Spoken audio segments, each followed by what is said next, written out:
오늘 6월 마지막 주 여러분과 더불어 고린도전서 1장 1절로 7절에 있는 말씀을 본문으로 은혜로 말미암는 특권, 이런 제목으로 같이 은혜를 나누기 원합니다.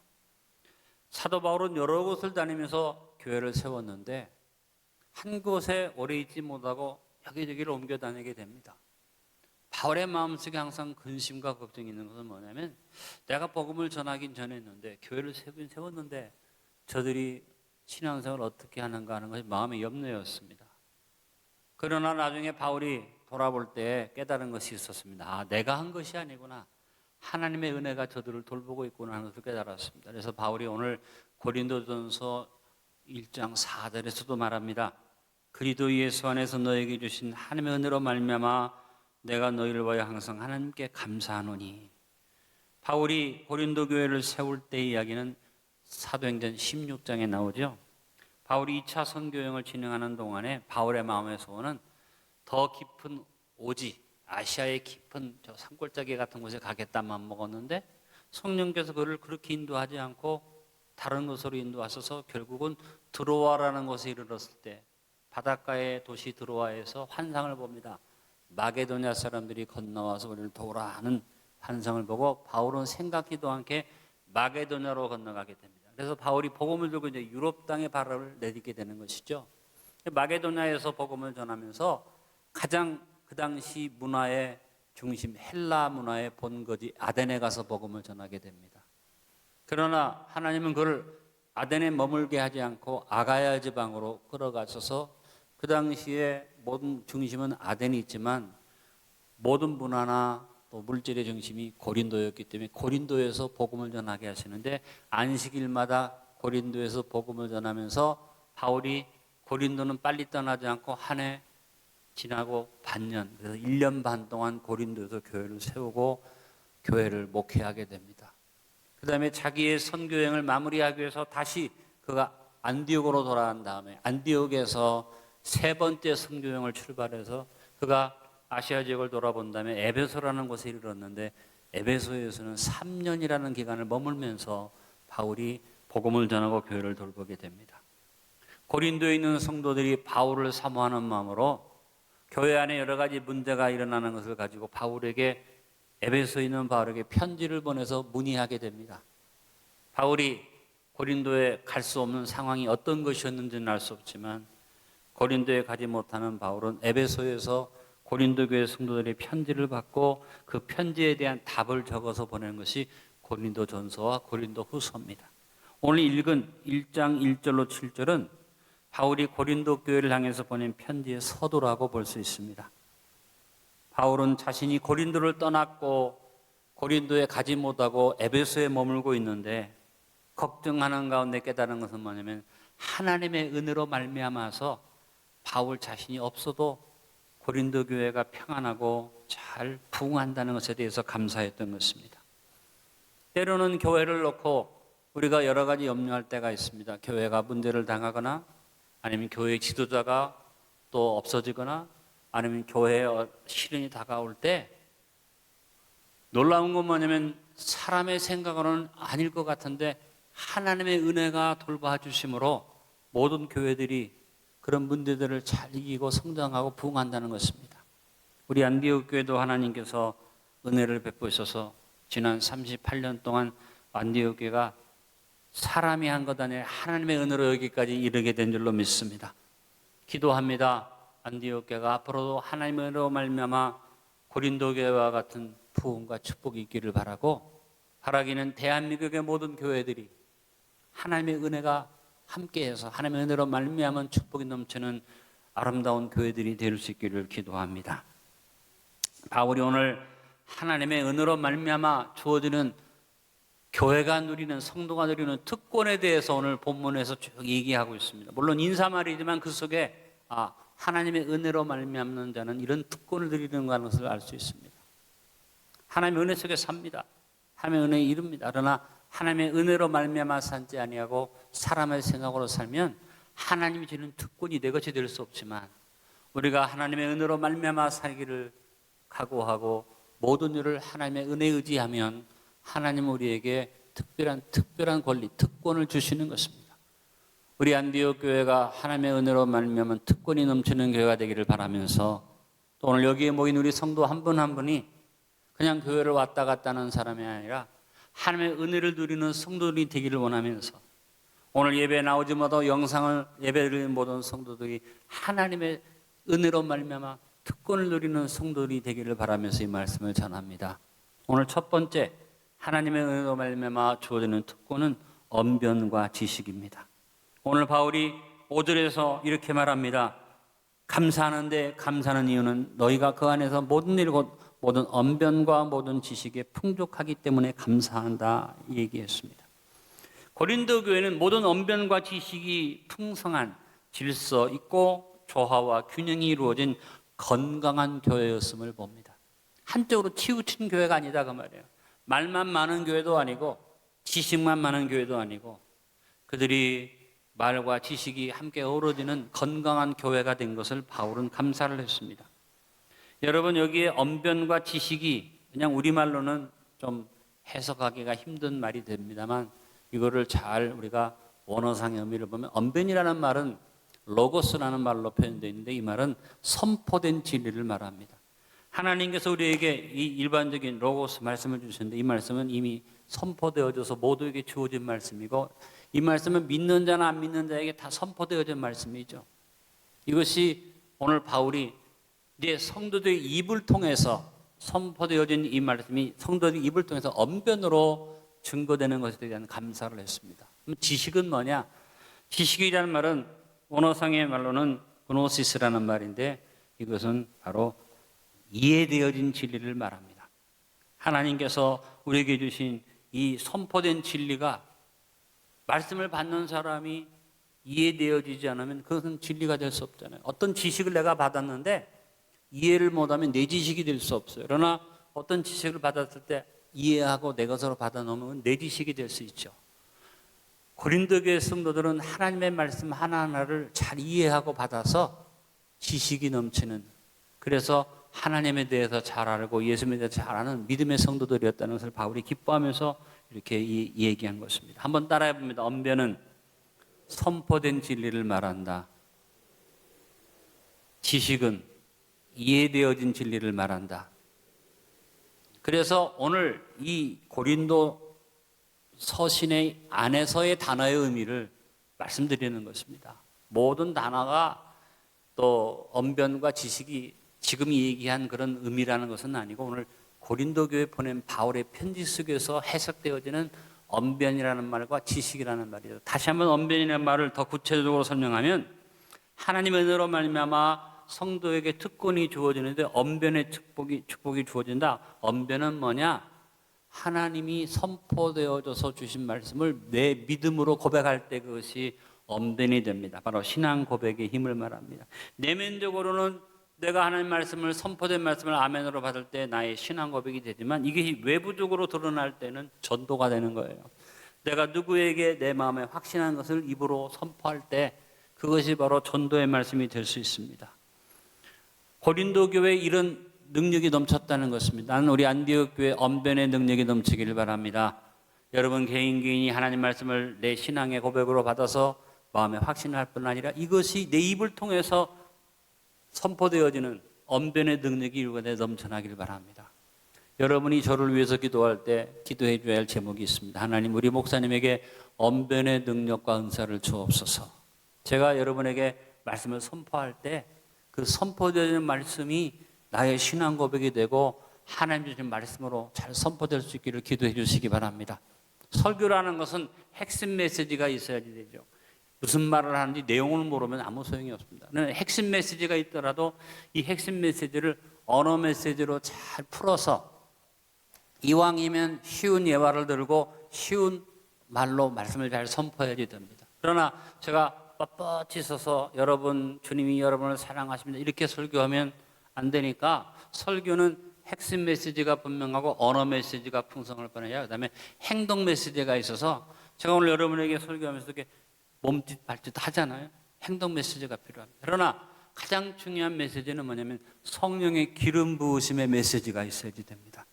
똑같은 얘기를 하는데, 뭐 다른 목사님들이나 똑같은 말을 하는데, 유난히 어떤 목사님은 입만 열어도 거기에 은혜가 충만한 언변의 능력이 넘치는 바로 은혜가 넘치는 그런 역사가 일어날 수 있습니다. 하나님께서 부족한 저에게 하나님의 능력을 주셔서 언변의 능력이 넘쳐나길 바라고, 하나님의 은혜로 말미암아서는 우리 안디옥의 성도, 우리 장로님이나 권사님이나 안수집사님의 모든 집사님들과 성도들이 어디에 가서지 예수님에 대한 얘기만 하면 거기에 언변의 능력이 넘치는 주의 축복과 영광이 있기를 간절히 바랍니다. 로마서 10장 8절에 언변에 대한 말씀을 줍니다. 그러면 무엇을 말하느냐? 말씀이 내게 가까워 내 입에 있으며 내 마음에 있다 하였으니 곧 우리가 전파하는 믿음의 말씀이라. 하나님 말씀이 내 입과 내 마음에 있어서 이것이 능력으로 증거되는 그런 언변의 역사가 있기를 바라는 것입니다. 그런데 여러분이 이 언변의 축복은 복음을 전할 때만 주어지는 것 아니라 하나님의 은혜를 의지하고 하나님의 은혜로 말미암아 살고 하나님의 은혜의 힘을 힘입기를 원하는 사람에게는 이 언변의 능력이 삶의 모든 곳에 나타나기 시작합니다. 이 축복이 여러분이 있기를 간절히 바랍니다. 골로새서 4장 6절에 더 넓은 의미의 언변을 바울은 말합니다. 너희 말을 항상 은혜 가운데서 소금으로 맛을 냄과 같이 하라. 그리하면 따라합니다. 각 사람에게 마땅히 대답할 것을 알리라. 대인관계 속에서 하나님의 은혜를 의지하는 사람에게는 하나님이 마땅한 말을 허락하여 주셔서 그 사람이 말만 하면 감동을 받고, 말만 하면 위로를 받고, 말만 하면 사람들이 용기를 얻게 되고, 말만 하면 나를 도와주는 축복이 있잖아요. 근데 거꾸로 어떤 사람은 말만 하면, 입만 열었다면 쌈 붙이고, 입만 열었다면 오해를 불러일으키고, 입만 열었다 그러면 사람들의 마음을 아프게 하는 그런 사탄의 역사가 있는 입술도 있습니다. 나는 우리 안디옥의 성도들의 입술이 하나님이 주시는 은혜로 말미암는 삶을 살기 때문에 여러분이 입을 뗄 때마다 언변의 역사가 일어나기를 간절히 바랍니다. 같은 부모인데, 부모가 교훈을 주는데 자식이 짜증을 내고 싫어하고 튀어나가는 그런 부모도 있고, 자식이 부모의 말을 들을 때 마음에 유순한 마음이 들고 순종하게 되면 엄청난 차이입니다. 여러분, 여러분이 대인관계의 모든 속에서 하나님의 은혜로 말미암아 살아서 이 특권을 누리시기를 바랍니다. 저는 목사로서 설교를 하는데 갑작스러운 상황이 주어질 때가 있습니다. 그래서 내가 말씀을 전하는데 내가 준비한 거와 다른 상황, 내가 준비한 것은 어른을 위한 설교를 준비했는데 좀 나이가 어린 아이들을 대할 때도 있고, 아주 나이가 많은 어르신들을 대할 때도 있고, 신앙이 성숙한 사람을 위해서 설교를 준비했는데 막 가신앙생활을 하는 사람들이 모이는 자리에 갈 때도 있습니다. 그럴 때는 뭐가 필요합니까? 성령께서 나에게 언변의 능력 주시기를 기도할 때 성령께서 내 마음에 은혜를 부어주시면 같은 설교인데 어린아이에게 어린아이와 같이, 어르신들에게는 어르신들의 마음에 맞는 이야기로, 또 어떤 경우에는 준비한 설교를 다 빼고 그중에 핵심된 메시지만 전하든지, 또 어떤 경우에는 하나님의 언변의 능력을 주시니까 하나님께서 나에게 생각지 않는 말씀을 할 수 있도록 그 당시에 합당한 말씀을 주실 때가 있는 거죠. 그래서 여러분, 은혜로 말미암아 사는 사람에게는 이 입술 위에 언변의 특권이 있습니다. 이 특권이 오늘 여기에 모인 여러분의 있기를 간절히 바라고, 여러분의 신앙생활뿐 아니라 일반적인 삶 속에서도 경우에 합당한 말을 뱉을 수 있는 은혜, 이 축복이 우리 안에 있는 안디옥 성도들이 될 수 있기를 바랍니다. 또 하나, 하나님의 은혜로 말미암아 주어진 성도의 특권을 오늘 바울은 진리라고, 진리는 아까도 말씀드린 것처럼 그노시스라는 말인데 이해되어진 진리를 말합니다. 여러분, 하나님의 말씀은 사람의 지혜로 이해가 될 수 없습니다. 하나님의 말씀은 사람의 생각으로는 그 하나님의 뜻을 다 온전히 내가 깨달을 수가 없기 때문에 어떤 사람은 말씀을 읽으면 내 졸고, 어떤 사람은 말씀을 읽으면서 이해를 잘 하지 못하고, 심지어는 말씀을 읽다가 오해를 해가지고 하나님 말씀의 뜻과 정반대된 행동을 합니다. 가장 쉬운 예를 들면 칼막스의 공산주의 이론이 성경에서 나와요. 그가 사도행전 속에 공동체의 모습을 보면서 공산주의 이론을 생각해냈다는 것이죠. 같은 하나님의 말씀인데 그에게 사탄이 역사하니까 전혀 엉뚱한 결과를 가져오게 되었습니다. 여러분, 하나님의 은혜가 주어져도 은혜로 말미암되고 성경을 읽는 사람은 기껏해야 성경이 도덕적 교훈이에요. 윤리적 기준에 지나지 않아요. 어떤 사람은 이 말씀을 읽으면서 거짓말이야, 무슨 꾸며낸 얘기를 이렇게 재밌게 썼어? 이렇게 말하는 사람도 있죠. 그러나 하나님의 은혜로 말미암은 사람은 하나님의 말씀이 읽혀질 때 하나님의 뜻을 분별하게 돼서 그것이 그에게 뭘로 나요? 그노시스, 신령한 지식으로 남게 되는 줄 압니다.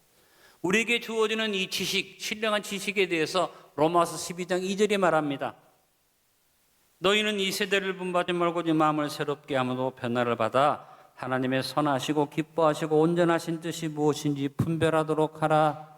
같은 말씀이 주어지지만 하나님의 은혜로 말미암아 사는 사람에게는 하나님의 말씀 속에 있는 선한 뜻이 깨달아지고 기뻐하시는 뜻이 깨달아지고 온전한 뜻이 깨달아지지만 악한 세대의 사람들은 그렇지 못하다는 얘기.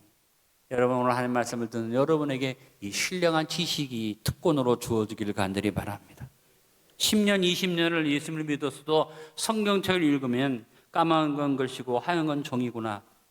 안타까운 일이죠. 그러나 처음 막 예수 그리스도를 믿었지만 성경책을 읽을 때 은혜로 말미암아 사는 사람은 하나님 말씀이 깨달아지고 그 속에서 신령한 지식을 깨닫게 되고 주님의 은혜를 체험하게 되는 이 축복이 있는데, 여러분, 이 특권은 사모하는 자가 누리는 거죠. 고린도 교회에 임하였던 이 언변과 지식의 특권, 바로 안디옥 교회에 임한 줄로 믿습니다. 사도 바울이 고린도 교회를 칭찬하면서 하나님께 드렸던 하나님의 은혜로 말미암은 이 특권, 언변과 지식이 우리 개인 속에, 또 우리 공동체 속에, 우리 안디옥 교회 속에 넘치기를 바라고, 원하기는 하나님의 역사하셔서 이 대한민국 땅에 하나님이 주시는 이 은혜가 충만하기를 기도합니다. 두 번째, 하나님의 은혜로 말미암는 특권은 내 안에 그리스도의 증거가 견고해야 되는 것입니다. 오늘 바울이 5절에 그리스도의 증거가 너희 중에 견고하게 됐다 하고 고린도 교회를 향해서 기뻐했습니다. 여러분, 하나님의 은혜로 말미암아 주어지는 특권은 확실한 간증이 나타나는 것입니다. 내가 예수님을 믿는데 증거가 뚜렷해. 그래서 고린도 교회 성도들은 많은 간증을 가진 성도들이었어요. 여러분이 신앙생활하면서 그리스도의 증거가 뚜렷하게 되는 특권이 있기를 간절히 바랍니다. 어떤 사람은 그리스도의 증거가 뚜렷해지기는커녕 그리스도의 증거가 그 사람으로 말미암아 퇴색되고 잘못되는 경우도 있죠. 어떤 경우입니까? 교회 다녀? 안디옥에 다니고 있어? 당신이 예수 믿고 교회 믿는다고 그러는데 나는 당신 같은 사람 때문에 교회 가기 싫어. 거짓말도 나랑 같이 하고 나쁜 짓은 나보다 더 많이 하고, 이렇게 되면 그리스도의 증거가 견고하게 되는 게 아니에요. 여러분이 인생을 살아가면서 성도의 특권을 누리게 되면, 은혜로 말미암아 살면 어떤 일이 벌어집니까? 당신 교회 다녀? 나도 교회 가고 싶어. 당신 예수 믿어서 축복받았네. 내가 보니까 당신 축복받은 증거가 뚜렷해. 이런 아름다운 역사가 여러분 삶 속에 있어지길 간절히 바랍니다. 매사에 우리 고린도 교회 은사가 풍성해서 바울이 기뻐했던 것처럼 하나님의 은혜로 말미암아 사는 안디옥 교회 성도의 삶 속에 각종 은사가 부족함이 없이 풍성하길 간절히 바랍니다. 이 은사를 풍성히 받아서 올해 우리가 실천 목표 세운 것처럼 임마누엘을 확신하는 일심의 기도와 묵상생활, 좌우로 요동하지 않는 합심의 예배와 기도생활, 섬김생활, 범사에 최선을 다하는 전심의 전도와 선교의 삶을 실천하는 2021년을 살아가는 모든 은사의 부족함이 없는 은혜로 말미암아 사는 안디옥 성도들이 되시길 간절히 축원합니다. 네 번째, 하나님의 은혜로 말미암는 특권은 주의 시림을 사모하는 믿음입니다. 오늘 바울은 7절 하반절에 고린도 교회를 축복하면서 뭐라고 말합니까? 우리 주 예수 그리스도의 나타나심을 기다리는 너희들의 믿음을 감사하게 생각한다고 바울이 감사한 것을 봅니다. 고린도 성도들은 한 마음으로 예수님의 재림을 사모하고 기다렸습니다. 여러분, 주님의 재림을 사모하는 것은 하나님의 은혜로 말미암아 주어지는 특권입니다. 어떤 사람은 교회를 다니면서도 재림 얘기를 하면 미신적인 얘기고 그것은 사이비적인 얘기라고 외면하는 사람이 있지요. 하나님의 은혜가 임하지 않으면 재림에 대한 열망이 일어나지 않습니다. 여러분, 우리는 무엇보다도 재림을 사모하는 뜨거운 마음이 우리 가운데 일어나야만 합니다. 왜냐? 재림은 예수님의 직접적인 약속이기 때문입니다. 사람이 만들어낸 얘기가 아니에요. 예수님이 직접 약속하셨어요. 마태복음 24장 44절과 마가복음 12장 40절에 예수님이 분명히 언급하고 말씀하시고 약속하셨습니다. 따라합니다. 이러므로 너희도 준비하고 있으라. 생각하지 않은 때에 인자가 오리라. 분명히 예수님이 다시 오신다고 말씀하셨고, 요한복음 14장 18절에서는 내가 너희를 고아와 같이 버려두지 아니하고 너희에게로 오리라. 분명히 주님이 약속하셨고, 예수님이 승천하실 때 천사들이 예수님의 재림에 대해서 선포합니다. 사도행전 1장 11절에 이르되 갈릴리 사람들아 어찌하여 서서 하늘을 쳐다보느냐 너희 가운데서 하늘로 올려주시니 예수는 하늘로 가심을 본 그대로 오시리라 하였느니라. 주님이 승천하신 것처럼 똑같은 모습으로 이 땅에 재림하실 것을 천사들이 말했고, 바울은 이 일에 근거해서 데살로니가전서 4장 16절 17절에 주님의 재림에 대해서 아주 구체적인 언급을 합니다. 주께서 호령과 천사장의 소리와 하나의 나팔 소리로 친히 하늘로부터 강림하시리니 그리스도 안에서 죽은 자들이 먼저 일어나고 그 후에 우리 살아남은 자들도 그들과 함께 구름수로 끌어올려 공중에서 우리를 영접하게 하시리니 그리하여 우리가 항상 주와 함께 있으리라. 분명한 재림의 약속이죠. 또 바울은 데살로니가전서 5장 23절 24절에 말합니다.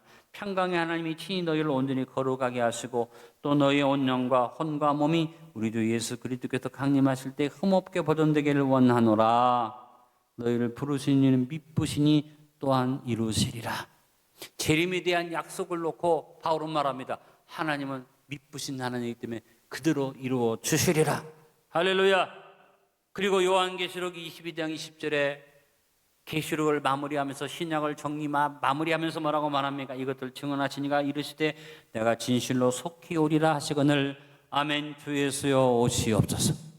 신약의 마지막에 예수님이 결론이 뭡니까? 따라합니다. 내가 진실로 속히 오리라. 거기에 대해서 우리는 어떤 답을 해야지 됩니까? 주 예수여 오시옵소서. 아멘. 주 예수여 오시옵소서. 이것을 단어로 묶어서 말하면 마라나타입니다. 큰 소리로 3번만 고백합니다. 마라나타, 마라나타, 마라나타. 하나님의 은혜로 말미암아 살지 않는 사람은 마라나타라는 이 말이 우스운 소리로 들리지만 하나님의 은혜로 말미암아 사는 사람에게는 마라나타가 특권입니다. 아무나 주님 오실 때 주님을 영접하는 것이 아닙니다. 여러분, 재림의 뜨거움이 우리 안에 넘쳐서 하나님의 은혜로 말미암아 삽시다. 오늘 말씀의 결론을 맺습니다. 하나님의 은혜를 헛되이 받지 맙시다. 지금이 은혜 받을 만한 때요, 지금이 구원의 날입니다. 하나님의 은혜를 더불어 누리는 교회와 성도들이 됩시다. 하나님의 은혜에 이르는 자가 되어 하나님의 은혜를 돌아보며 감격 인생을 삽시다. 그리고 오늘 나눈 말씀 그대로 하나님의 은혜로 말미암는 특권을 내 것으로 누리며 삽시다.